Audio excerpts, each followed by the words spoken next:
اعوذ باللہ من الشیطان الرجیم بسم اللہ الرحمن الرحیم یا ایہا الذین آمنوا اتقوا اللہ وقولوا قولا سدیدا۔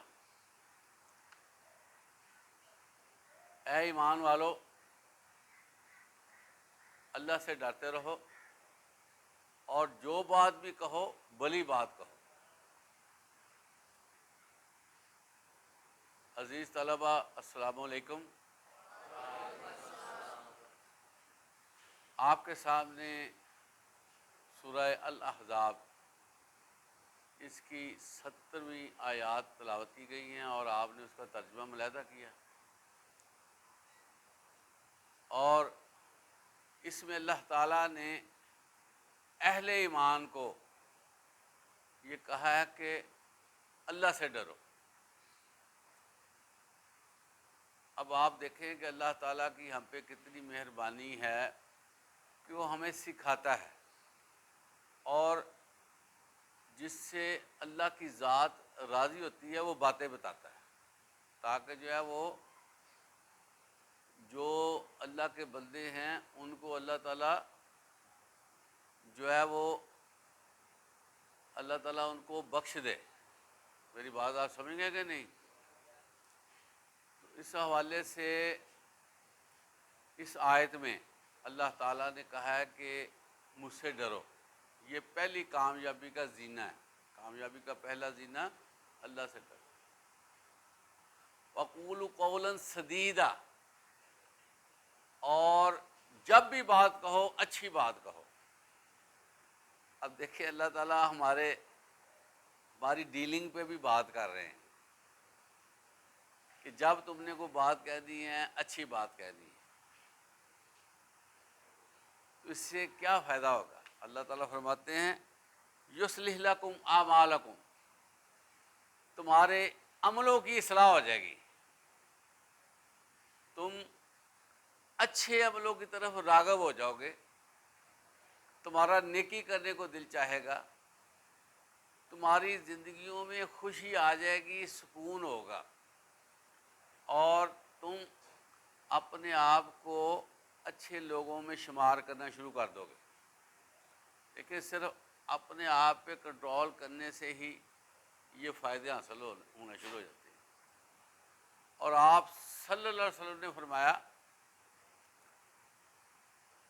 کہ تم اچھی بات کرو یا خاموشی اختیار کرو، حدیث مبارکہ۔ اور ایک محاورہ ہے کہ جو خاموش رہا اس نے نجات پائی۔ خاموشی اتنی پیاری چیز ہے، اور یہ جو اللہ تعالیٰ نے زبان عطا فرمائی ہے نا، اس کا مطلب یہ نہیں بنتا کہ بندہ ہر وقت بولتا رہے۔ یہ جو زبان ہے یہ اللہ تعالیٰ نے اپنے ذکر کروانے کے لیے بنائی ہے، تاکہ لوگ اس زبان سے میرا ذکر کریں، اور جو بہت ضروری چیزیں ہیں وہ کی جا سکتی ہیں۔ دیکھیں ہم باتیں کرتے ہیں نا، ہم سمجھتے ہیں یہ باتیں کر کے ہم فارغ ہوں گے، نہیں، وہ باتیں جو ہیں کیپچر ہوتی ہیں۔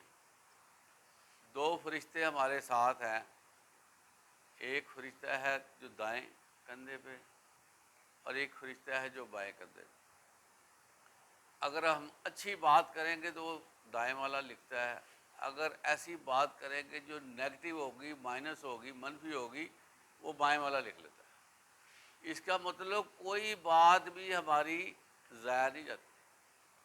پھر یہ بھی بات میں آپ کو بتاؤں کہ جو بندہ بات کرتا ہے نا، اگر وہ اللہ کے لیے ہے، اللہ کے ذکر کے لیے ہے، دین کے لیے اچھی بات ہے، وہ اللہ کے ہاں اس کو ریوارڈ ملتا ہے۔ جو ہم باتیں کرتے ہیں نا، جس کا کوئی معاملے میں عمل دخل نہیں ہوتا، فائدہ نہیں ہوتا، نقصان نہیں ہوتا، ویسے ہی باتیں کرتے ہیں، اب اللہ پر ہے وہ اس بندے کو پکڑ لے یا معاف کر دے، اس پہ عذاب آ جاتا ہے، اس پہ عذاب کا معاملہ آ جاتا ہے، لیکن اب اللہ کے ہاتھ میں وہ عذاب نہ دے۔ اس سے آپ اندازہ کریں کہ بات کرنے میں احتیاط کتنی ضروری ہے، کتنا جو ہے نا یہ اہم مسئلہ ہے بات کا۔ ہم کہتے ہیں باتیں کی ہیں جی، 10 منٹ باتیں کی ہیں، تو یہ باتیں جو ہیں وہ پھر فٹ ہو جاتی ہیں ہمیں، پھر ہمیں جو ہے نا وہ اس سے نکلنا مشکل ہو جاتا ہے۔ تو عمل جو ہے نا، عمل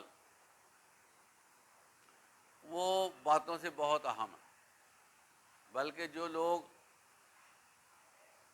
باتیں کم کرتے ہیں نا، یہ آپ اپنے ارد گرد کے ماحول میں بھی دیکھیں گے، جو لوگ باتیں کم کرتے ہیں نا ان کا عمل زیادہ ہوتا ہے، اور جو باتونی ہوتے ہیں ان کا عمل کم ہوتا ہے۔ اللہ فرماتے ہیں وَيُصْلِحْ لَكُمْ أَعْمَالَكُمْ، تمہارے عمل ٹھیک ہو جائیں گے، وَيَغْفِرْ لَكُمْ ذُنُوبَكُمْ، اور اللہ تعالیٰ اس وجہ سے تمہارے گناہ معاف کر دے گا۔ آپ اندازہ کریں کہ خاموش رہنا کتنا اچھا ہے، کہ تم اب اگر تقوی اختیار کرو اور خاموش رہو، اچھی بات کرو، تو اس کے عوض اللہ تعالیٰ تمہارے گناہ معاف کر دے گا۔ آپ دیکھیں کہ قیامت کے دن جو ہے وہ باقاعدہ طور پر جو ہم باتیں کرتے ہیں نا وہ ریٹن میٹر میں ہوں گی، لکھا ہوا مواد ہوگا، اور وہ پرچوں پہ پرچے دکھائے جائیں گے، بھی یہ بھی دیکھو، یہ بھی دیکھو، یہ بھی دیکھو۔ اب بتائیں پھر کہ اس میں اگر ہمیں کوئی مارکس ہی نہ ملے، کوئی نمبر ہی نہ آئے، تو پھر وہ باتوں کا کیا فائدہ؟ میری بات آپ کو سمجھ میں آ رہی ہے نا، کہ باتیں ہیں وہ ہوا میں اڑ گئی ہیں، لیکن جو اللہ نے رجسٹر بنائے ہوئے ہیں نا ان رجسٹروں پہ وہ درج ہو جاتی ہیں، اور وہ درج رہتی ہیں۔ قیامت کے دن وہ دکھائی جائیں گی، بھی یہ دیکھو تم کیا کرتے رہو۔ ٹھیک ہے، اچھا، مختلف امتوں میں مختلف مسائل تھے، کوئی امتیں کم تولتی تھیں، کوئی ملاوٹ کرتی تھی، کسی امت میں کوئی اور عیب تھا۔ جو ہم لوگ ہیں نا، ہم لوگ اس طرح کے گناہ بھی ہوتے ہیں، لیکن ہم جو ہے نا باتوں کے گناہ بہت کرتے ہیں، اس کو کہتے ہیں بے لذت گناہ۔ اور بہت سے لوگ صرف اپنی زبان کی وجہ سے جہنم رسید ہو جائیں گے۔ آپ صلی اللہ علیہ وسلم نے فرمایا کہ اگر کوئی بندہ مجھے 2 چیزوں کی ضمانت دے دے نا، میں اس کو جنت کی ضمانت دیتا ہوں۔ اب دیکھیں اللہ کے نبی یہ جنت کی ضمانت دے رہے ہیں، وہ ضمانت کتنی بڑی ہوگی، اللہ کے نبی کی زبان مبارک سے وہ نکلا ہوا ہے۔ اور کیا ہے وہ 2 چیزیں؟ ایک آپ نے یہاں ہاتھ رکھ کے فرمایا کہ زبان، یہ زبان جو ہے اس کا استعمال سوچ سمجھ کے کرو۔ اور اگلی بات ہے شرمگاہ، اس کا استعمال جو اللہ تعالیٰ نے حلال طریقے سے رکھا ہے اس طرح کریں۔ 2 چیزیں جو ہیں یہ انسان کے لیے خطرناک ہیں، اور یہ سب سے بڑے مسائل بنا دیتی ہیں۔ اور یہ بھی دیکھنے میں آیا ہے کہ بعض اوقات انسان کا دل نہیں چاہ رہا ہوتا، لیکن وہ منہ سے ایسے ہی بات نکال دیتا ہے، تو وہ اس بات کی وجہ سے مسائل کا شکار ہو جاتا ہے۔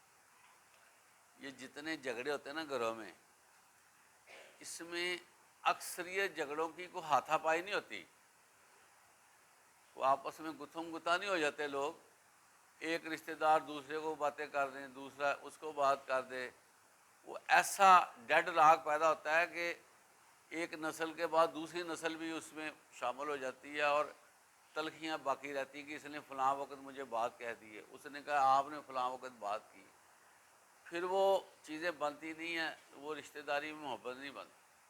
اس لیے اللہ تعالیٰ نے فرمایا ہے کہ اچھی بات کرو، خوبصورت بات کرو، وگرنہ خاموش رہو۔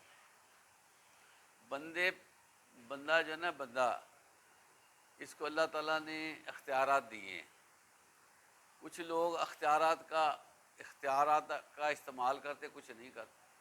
سب سے بڑا اختیار جو ہے زبان کے والے سے اللہ نے دیا کہ اس کو ڈبی میں بند کیا ہوا ہے، اس کو بند کیا ہوا ڈبے میں۔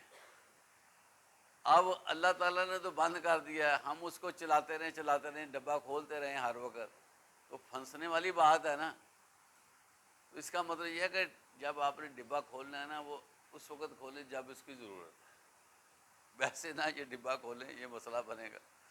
تو اللہ تعالیٰ فرماتے ہیں تمہاری اصلاح ہو جائے گی، تمہارے گناہ معاف ہو جائیں گے۔ اور پھر اللہ تعالیٰ فرماتے ہیں وَمَن يُطِعِ اللَّهَ وَرَسُولَهُ فَقَدْ فَازَ فَوْزًا عَظِيمًا۔ اسی آیت کا ایک حصہ ہے کہ اللہ کی اطاعت کرو اور اس کے رسول کی اطاعت کرو، اور کامیابی در کامیابی تمہیں ملے گی۔ یعنی کہ جس نے اللہ کی اطاعت کی اور اس کے رسول کی اطاعت کی، اس کو کامیابی در کامیابی ملے گی۔ یہ دیکھیں، ایک ہوتا ہے کامیابی، فقد فاز فوزا عظیما، کامیابی در کامیابی ملے گی، اور پھر اللہ فرماتے ہیں عظیما، بڑی کامیابی ملنی ہے۔ ٹھیک ہو گیا؟ تو اللہ اس کا رسول کیا چاہتے ہیں؟ کبھی غور کیا کریں کہ اللہ اس کا رسول کیا چاہتے ہیں۔ اللہ اس کا رسول یہی چاہتے ہیں کہ اللہ کی خلقت جو ہے وہ کسی مصیبت میں نہ پڑے، کامیاب ہو جائے۔ اللہ کی خلقت، یہ اللہ چاہتا ہے کہ میری خلقت کامیاب ہو جائے۔ اسی لیے اللہ تعالیٰ نے یہ فرما دیا ہے کہ تم نے اگر کامیابی لینی ہے، جس طرح کامیابی لینے کا سب کو شوق ہے، ٹھیک ہے، اور دنیا میں رہتے ہوئے، یہ میں آپ کو بتاؤں، دنیا میں رہتے ہوئے جو کامیابی ہوتی ہے نا، یہ ذرا نوٹ کر لیں، دنیا میں رہتے ہوئے جو کامیابی ہوتی ہے نا، وہ ایک وقت تک اوپر جاتی ہے، پھر نیچے آ جاتی ہے۔ کامیاب ہوا بندہ پھر آہستہ سے نیچے آ گیا، بات ختم ہو گئی۔ لیکن یہ بات دیکھیں کہ جس شخص نے اللہ اور اس کے رسول کی اطاعت کی، اس کو کامیابی در کامیابی ملے گی، اور وہ کامیابی کبھی نیچے نہیں آئے گی۔ اس کو کہتے ہیں کامیابی، کہ وہ نیچے نہیں آئے گی، وہ کامیابی اسٹینڈرڈ ہوگی، مینٹین ہوگی، اور اپ رہے گی ہمیشہ، اس میں کبھی زوال نہیں ہوگا اس کامیابی۔ اس حوالے سے ہمیں نا تھوڑا سا غور کرنے کی ضرورت ہے کہ ہم کہاں تک اللہ اور اس کے رسول کی اطاعت میں رہتے ہیں۔ تو جب ہم غور کریں گے تو ہمیں یہ نظر آئے گا کہ بہت سے ایسے امور ہیں جس کا اللہ اور اس کے رسول نے حکم دیا ہوا ہے، لیکن ہم اس پہ چلتے ہی نہیں ہیں، اور اس کو ہم غور نہیں کرتے۔ اور یہ عزیز طلبہ بات سن لیں میری ذرا غور سے، یہ جو اطاعت ہے نا، یہ کوئی ٹائم بینگ نہیں ہوتی کہ کچھ وقت کے لیے کر لی، کچھ وقت کے لیے اپنی۔ یہ ہمہ وقت تابع داری ہوگی تو پھر کامیابی ہوگی۔ فار ایگزامپل، ایک بندہ نماز پڑھتا ہے، نماز کے بعد وہ ہینڈ فری کے ساتھ میوزک سننا شروع کر دیتا ہے، اور عجیب عجیب باتیں دیکھنی شروع کر دیتا ہے، یا نماز پڑھنے کے بعد فحش ہنسی مذاق شروع کر دیتا ہے، یا نماز پڑھنے کے بعد ٹائم کل کرنا شروع کر دیتا ہے، ضائع کرنا شروع کر دیتا ہے۔ تو مختلف صورتیں ہوتی ہیں جو بندہ کرتا ہے نماز کے بعد۔ اب دیکھیں کہ یہ جو نماز ہے وہ ہم نے پڑھ لی ہے، اس کے بعد جو ہم نے کام کیا وہ تو نماز کو بھی خراب کر دے گا، بات سمجھ گے نہیں؟ تو اس کا تعلق ہے اللہ کی اطاعت کا، رسول صلی اللہ علیہ وسلم کی اطاعت کا، کہ ہمہ وقت وہ اطاعت ہو۔ یہ نہیں ہے کہ ہم نے کچھ وقت کے لیے کوئی کام کیا ہے، کچھ وقت کے لیے چلیں جی یہ شیطانی کام کر لیا جائے تو کیا حرج ہے۔ تو دونوں کام نہیں ہونے چاہیے۔ ایک کام ہے نا اللہ اس کے رسول کی اطاعت، اس میں ہی رہنا ہمارے لیے ضروری ہے، وگرنہ پھر وہ دونوں طرف جائیں گے تو ہمارا نقصان ہو جائے گا۔ بلکہ یہ جو ہوتی ہے نا برائی